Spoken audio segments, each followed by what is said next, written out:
Well, the classical Christian tradition is very much caught up with this thing called culture, because it's very much caught up with this thing called paideia.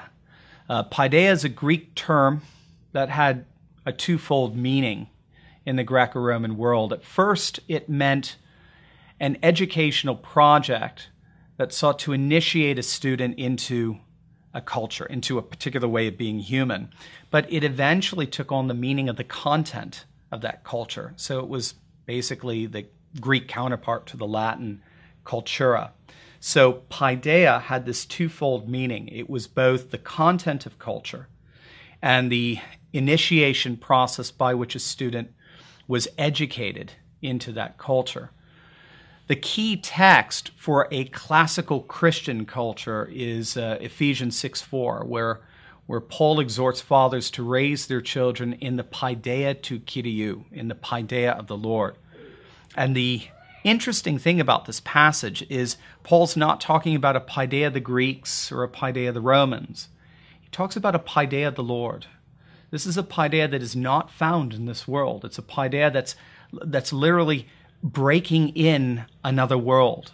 And so here we have this whole new conception of the true, the good, and the beautiful revealed through the Trinity and the Incarnation that becomes the basis for distinctly Christian culture, and therefore a basis for an educational project to initiate students into that culture.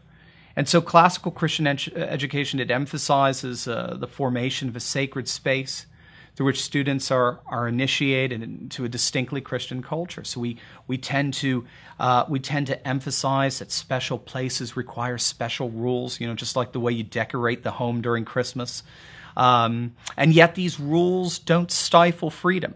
This is a liberal education. This is all about liberating the students so that their humanity can flourish. I like the way G.K. Chesterton put it. The whole purpose of rules and orders in Christianity is to allow good things to run wild. So we emphasize things like school uniforms, which demonstrate a common purpose that we all share. We practice a godly etiquette where the students learn to honor their elders. The young men will hold the doors for the ladies. They learn to sing the music of the spheres.